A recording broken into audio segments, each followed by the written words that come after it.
So, first of all, I'd like to introduce my old friend, sometimes combatant, Professor Harold Goodwin, the father of responsible tourism. I think I can call you that, Harold, the father of responsible tourism, and the man who has done more, I think, than anybody else to put this issue into the international agenda. Welcome, Harold. That's very kind, Jeffrey. I mean, I would just remind everybody about the work that Josh Krippendorf had done, and he probably first used that concept. But I guess it's true that I've pushed it forward and been working at it for 20 odd years. Yeah, and you've done a great job in in an area where it's been challenging because basically you've been playing in the NGO land and you've had to fight for support and you've had to fight for the tenets of what you've created in an important concept of changing mindsets around how tourism should operate. So, for that reason, I think we should all be grateful to you, Harold. Well, that's very kind. I've had the luxury, I suppose, in a way, Jeffrey, of working in the university system for the last 20 odd years. And that does produce what used to produce a degree of freedom to pursue particular interests. And, I've had the luxury of teaching a lot of postgraduate students on master's courses, some of whom are really making a big difference in the world now. Yeah, interestingly enough, I came across two of your students recently in the Gambia with Oh, that would be Lucy and Adam Abar, I guess. absolutely, and the first thing they talked about is what they'd learned from you and how they were putting that into practice. And this is the important thing. I mean, the academic world is one thing, Harold. You've been very active in this world, and I've played on the edges of it. But it's putting the academic stuff into practice, which I think is where you have been at your most successful. Yes, I mean, I'm quite depressed by what's happening in academia with people beavering away writing papers for journals that nobody can afford to buy and nobody reads. It does seem to me we've really slipped into isolating academic work from practitioners, either in industry, in government, or worse, in communities where they really need help to work out how to solve some of these problems. Well, and I think that takes us to the subject of this discussion between us, which is the Horizon paper that you produced for the TPCC last year, the Tourism Panel on Climate Change, and which is focused on helping to change the paradigm around the way tourism operates in the general economic sphere. I think I can put it that way in terms of your Horizon paper. And what we're going to do today is we're going to talk about the Horizon paper, why it's relevant for tourism decision makers, and a little bit of your thinking of how you would see this moving from just being another paper to something that's actually implemented at the destination level. Sure, happy to do that. So with that, I'm going to ask you four questions today, and we're going to listen to you, and we might have an exchange about it afterwards. But mostly, Harold, it's to get your thoughts out there in the public domain. So the first question is, what's in this Horizon paper? What's donut economics, and why is it, what's in the paper? Well, Jeffrey, can I first of all say how pleased I was to be asked to write it? I thought nobody would ever ask me to do that particular paper. It's it starts for me. It starts with my memory as a 16-year-old of that 1968 photograph of Earthrise taken by one of the Apollo missions.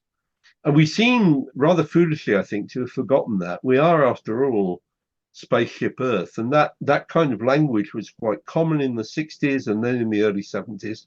But we've slowly chosen to forget that, despite the fact that whilst I've been alive, the Earth's population has grown by several billion, and we pumped an awful lot of carbon dioxide out into the atmosphere, all of which, as we've known actually since the middle of the 19th century, was going to cause climate change through global warming. So it starts with that.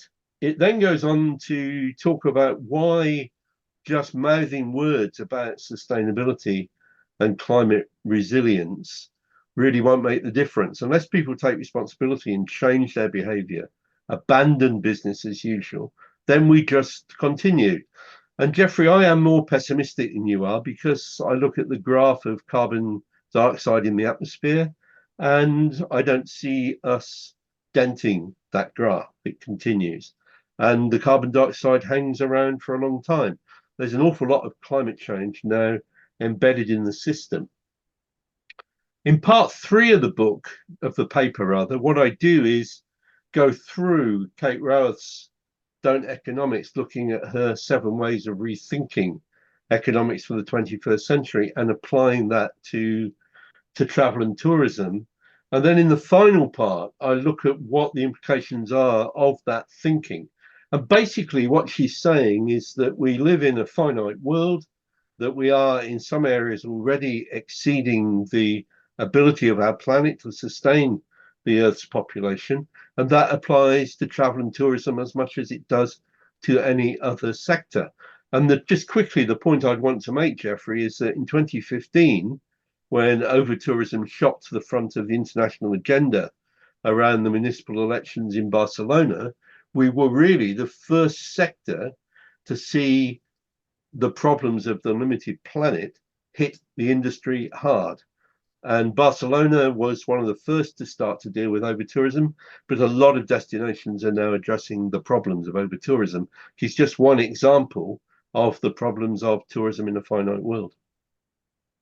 So if I can kind of interpret that, what you're saying is the tourism industry has been based on a continual growth syndrome, if you like.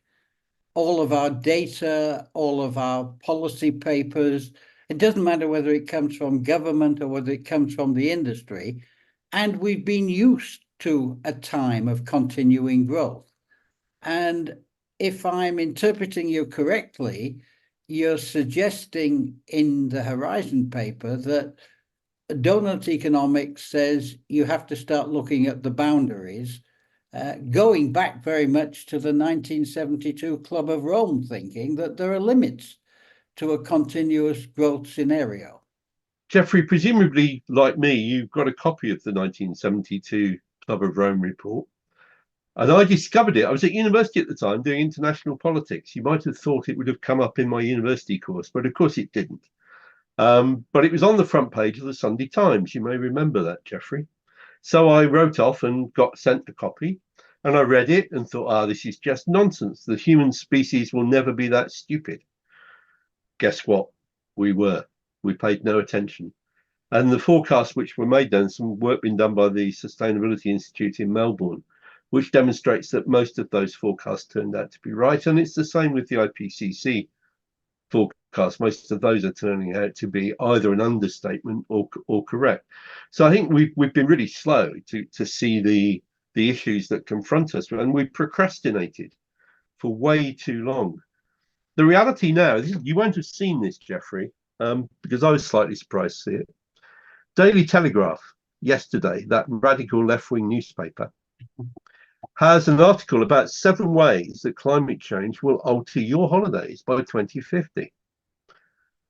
You'll be holidaying in Northern Europe and probably not in the summer because it will be too hot to go on holiday. City breaks will be hot. They may be leafier because a lot of cities are putting in trees to try and cool the climate. We'll value underwater tourism. And travel insurance is going to get a hell of a lot more expensive because it's going to become a lot more hazardous because of climate change. Now, what's interesting is there's more awareness in the broadsheets and the papers than there is in the travel trade press, or apparently amongst academics. The issue is coming forward. One of the things they say in the Telegraph article is that Britain will become a leading venue or destination for wine tourism. And there's a personal link in that for me, Jeffrey, because I first began to be really seriously worried about climate change when I discovered that French vineyards were digging up their vines and moving them up further up the mountains to get to cooler soils in order to ensure productivity. And it's things like that that people need to recognize. And one of the problems, I think, is now we have too few gardeners and too few people who are actually involved with what's happening in the living world to understand the scale of what's happening. We're getting great bird species variety now in Kent because of climate change. The species are moving north. It's great in that sense. But what it means for us in terms of our sustainability in this part of Kent is a different matter. Well, you've moved me nicely into the second question. I probably wouldn't have read the stuff on the front page of the Times when at most stages of my life, Harold. I was probably looking at the back pages of the Sun, I'm afraid. As long as it wasn't page 3, Jeff. Exactly. Well, I probably was looking at that as well. Yeah, the tourism sector seems to be talking about change. How in your mind do you think the donut economics thinking and boundaries to a whole range of human activity, how do you think tourism needs to respond, and how do you think it kind of impacts on tourism? Jeffrey, I don't think this interview is long enough. I mean, the reality is that what operators need to do is to look at the major causes of the emissions which are causing climate change. Now, the reality is that most of it actually comes from the international air travel, and what many operators are now doing is costing their tours from the arrival airport and taking the aviation bit out of it.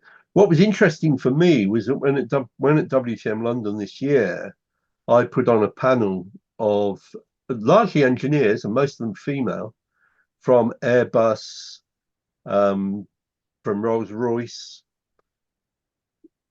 The audience, which had been packed, about a third of them left when the aviation question came up. And I think a lot of people have just, a bit like rabbits in the headlights, they've just assumed that nothing can be done about aviation. As far from the truth. We will, I believe, by the mid-30s have hydrogen-powered aviation, which is vital for the future of the travel and tourism industry, not maybe for Britain, but certainly for the Gambia, all those islands in the Caribbean who are now dependent on tourism. I'm optimistic about the future. But what we need is, instead of messing about with cooking oil and trying to grow maize and turn it into aviation fuel, we need to face the facts that we need to move as rapidly as possible to hydrogen. And that will solve a big part of the carbon impact. Hotels, similarly, can do a great deal to reduce their carbon emissions, but they need to crack on and do it. And there's a lot of talk about sustainability, but there isn't enough action. Yeah, I sure, like me, you smiled wryly when you saw what happened with Booking.com and the fact that they've now had to sort of take down all of their green promotion because courts are starting to say, hey, this is not for real. And I'm with you on this. I think it's time that the industry did take the climate issue absolutely seriously. I think Airbus is certainly looking to put a hydrogen-powered aircraft into play in the mid-30s. Would that be? I think they said. Well, they're still saying 2035, Jeffrey. And yeah. when you actually meet the engineers who are saying that and you look them in the eye, you can see that they believe it. And I've got a clip of an interview with the guy who developed the most successful Rolls-Royce engine, in which he talks passionately about how engineers exist to solve problems. There's no law of nature that means you can't fly with hydrogen. And he then starts talking passionately about why tourism matters to the world and that we can't get into a situation where people can't fly. Now, the industry, the aviation industry in particular, will often just assume that it will be allowed to go on flying because everybody likes it so much. But what is it, about 2% of the world's population flies in any one year? Yeah, And we've already seen airlines being denied slots at airports as they reduce them. I mean, I think they're just flying blind in a way, hoping the problem will go away. And it isn't going to go away. It's going to get worse. And there'll have to be a political response to that. Look, in reality, we've got 7 years to 2030, one of the targets in the UN system, and we've got almost 30 years to 2050. These are very smart guys in the airlines and in the aircraft manufacturers. I think they've got to turn their attention to meeting the kind of targets that the IPCC was calling for. Peaking emissions in 2025, nobody's doing that. Halving them in 2030 and having zero, not net zero, but zero emissions in 2050. And I'm absolutely sure you're right, Harold. The hydrogen seems to be the big thing where we can make a major breakthrough. But it is, but we need to see more progress in the hotels, in the accommodation sector. On the cars, I think we'll see progress because it's changing at the national level. So that element of the tourism emissions will probably be significantly reduced by the fact that our car sector in travel and tourism is part of the car economy in the destinations we travel to. So I'm not so worried about that. I think that will to some extent be dealt with. Hotels, to be honest, I mean, and I want to be brutal about this, hotels aren't much more than office blocks with a few more bathrooms in them. And the same rules which are going to apply to offices are going to be applied to hotels. We're already beginning to see that in some jurisdictions. But of course, the travel and tourism industry prefers to do everything itself, doesn't like to look outside the silo, and doesn't recognize what's happening elsewhere. One of the people I worked with on the Pro-Port tourism papers, Caroline Ashley, is now working for an NGO called Steelwatch, and they're looking at using hydrogen to make steel. And we're already making steel from hydrogen in the Scandinavian countries. It's going to come. But we carry on hoping that we'll be able to do business as usual because we believe our own propaganda about how important we are. We're 10% of the world economy, I'm told. I think it's more accurate to say that we're 10% of world consumption and we're consuming too much. And if it's a choice between putting bread on the table or having a holiday, the bread on the table is going to win out and the holiday sector will be reduced. yeah, I think the dangers are the projections. I think at the moment, the greenhouse gas impact of tourism generally and of aviation specifically is still in the 8 to 10%. That was the figure that the TPCC honed in on, 8 to 10% of global greenhouse gas.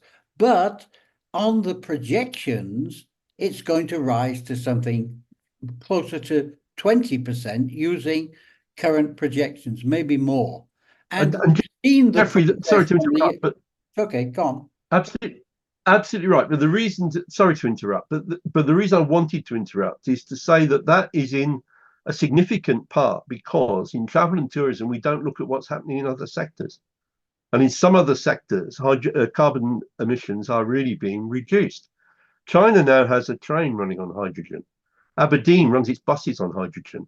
The German truck manufacturers are using flasks of hydrogen. They've reduced the refueling time dramatically to increase efficiency by transferring to hydrogen. These things are happening outside of our sector, but we go on blindly believing that the airlines will continue to operate as they have.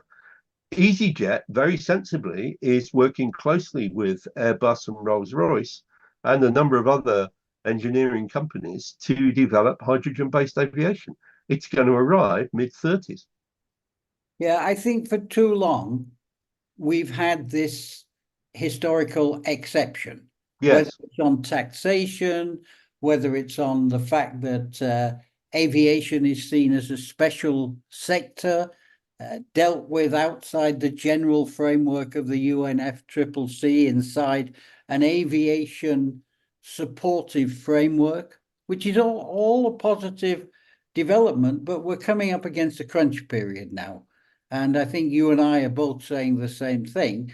It can't continue that way because if it's 20% of greenhouse gas and there's billions, this is the projection for 2050, more than 1 billion climate refugees, the young people who do get this, they're not going to stand for this. They're going to be there's going to be much more activism in the streets than we're even seeing now. So if the industry was smart, it would say we've got 7 years to hit the 2030 targets. Let's get serious about it now. And we've got nearly 30 years, 25 years to hit the 1.5 target. And if we are flying aircraft at that stage, which are polluting, they should come out of the skies. They should not be able to operate. And I think if they had that kind of imperative behind them, they might be a little more responsive. I think that's right, Jeffrey. One clutches at straws in a way for optimism at the moment, but the fact that the 747s have largely gone out of service and not been sold on and are sort of mouldering in the desert is a good omen for the future, because my fear was that those 747s would start to operate somewhere else. I think what happens to the scrapped planes in the future will be interesting. Airbus is currently apparently building planes which can be transitioned to hydrogen.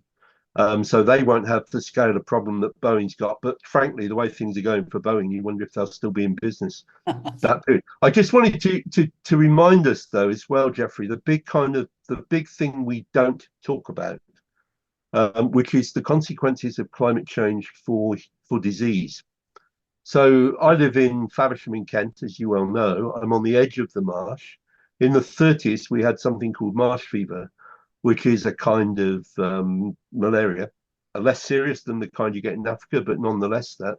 And of course, in Brazil at the moment, there's an absolute epidemic of dengue fever, which is an extremely unpleasant consequence, surely at least in part a consequence of climate change. And I think we're kind of ignoring both the flood and drought and the disease dimensions of this, all of which will hit tourism as well.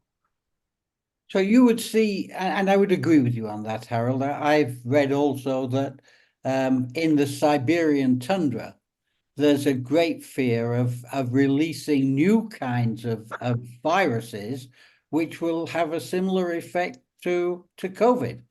And Yes. we're not prepared for them. So No, and also because you mentioned the tundra, Jeffrey, the other big fear is that climate change and melting ice in those kinds of environments will result in methane coming to the surface, and even if it just goes up as methane, it's a problem. If it catches fire, it will be producing CO2, which hangs around for longer. So it's a whole series of elements of this which are likely to accelerate the pace of change. And for me now, I know you still see primarily a climate change crisis. I think I increasingly see a polycrisis, that we've got a series of interlocking problems which over food supply, over migration, over war as a consequence of this. I mean, let's face it, Ukraine is the breadbasket of Europe. That, of course, is hardly ever talked about, but that may not be unrelated to why Russia might quite like to have some control over Ukraine again. A lot of this is going to be conflict over access to natural resources, and particularly to food and water. Well, I don't disagree with you about the polycrisis. I think my angle on it would be, of the various crises that are emerging, it's the climate one which is on its own right existential, and that's why we've put so much focus on it at Cenex. But I share your view. Jeffrey, I'm not criticizing that position. I think it's entirely right. But what I want people to understand is that climate crisis is also adding to the other elements of the crisis, which then increase the magnitude of the food crisis. I mean, you look at, I don't know if you've been in Britain recently, but I drove back from Wales across central England. The amount of flooding and the very few ploughed fields tells me that there's going to be a serious problem with wheat production this year in the UK, which means we're going to be buying internationally, which we'll be able to do because we're still wealthy enough to do that. But that's going to have consequences for a lot of other people around the world. Yeah, and if it's flooding in the UK, it's wildfires in Australia, it's hurricanes in the Caribbean, in the Asia Pacific region, typhoons, and the thing is, there's no scenario that says they're going to be less of them. The only scenario says they're going to be more of these and they're going to be more intense. So Yes. if I can bring you back to your paper, what Do. what your paper, it's okay, it's entertaining to have this discussion with you. What your paper is saying is that with donut economics, it recognizes that there are certain areas where we have boundaries, and we should be respecting those boundaries in tourism, which our current approach, our current policies, our current ways of collecting data, they're not doing this. They're not focusing sufficiently. First of all, they're not focusing on these issues in a systemic way, which is critical because they're interconnected issues. And secondly, they're not high enough up the decision-making factor. Is that a fair analysis of where you're coming from with the Horizon paper? I think it is. I'd add to that, though, Jeffrey, that part of the problem has been generated by years and years and years. I mean, forever, as far as I can see, judging ministers of tourism and national governments by the number of international arrivals, not thinking much about the domestic tourism economy, which has largely been allowed to run itself, and focusing on volumes rather than yield. We are slowly beginning to see in the UNWTO a movement towards looking at yield, at retained value. But it was very clear when we did the work on pro-port tourism that people were really surprised that we were concerned about that. A part of the problem for that is that we've not really looked at the economic impact other than at the kind of WTTC satellite account level, where what you're doing is just aggregating all of that sector of consumption within the national economy. You're not looking at it. And I had a real run-in with PwC over the way they were doing the work they did for TUI when they were looking at the contribution of hotels in Cyprus to the local economy.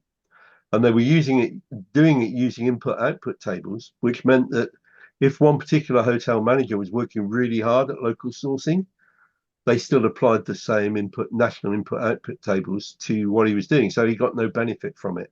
And until we get a lot more sophisticated at looking at the way the books actually work in a hotel, we don't see what the local economic benefit is at all. No, I think that's absolutely right. And, I can take some guilt for this for my days at WTTC when that was a long time ago, Jeffrey. I'll let you off. Yeah, no, but we first started to look at the economic impact, and I have to say the goal was to demonstrate the size and importance of the sector. And I think WTTC and to latterly UNWTO have done that quite effectively. But what hasn't been done is to look at the other side of the equation, if you like, to say, what is the impact of this from the sustainability viewpoint? And no effort at all at capacity management. And I think, this is the nub of the issue, that people are going to have to increasingly focus on that over the next 3 to 5 years to be able to bring tourism into the same place as the rest of the economy. What interests me, Jeffrey, and I genuinely do not understand this, that the kind of business development that we've seen when we had the big four in the UK, it's not that long ago, you and I can vaguely remember it, the competition was all about growth. And it was all about reducing prices as much as possible to get the biggest possible volumes. Now, some businesses do operate like that. Other businesses are much more concerned to maintain their margins and to get yield. And if you look, for example, at the Travel Corporation, run out of London to a significant extent, but they never played in that game. They've always been concerned to build a business that would still be making profits in 20, 30 years' time. And that's one of the reasons why, through the Tread Right Foundation and so on, they're one of the more progressive companies. EasyJet, I would say, is going in a similar direction because of its focus on hydrogen-powered aviation. But most businesses are just in the volumes game. And it seems to me that's a very strange way to want to make a living.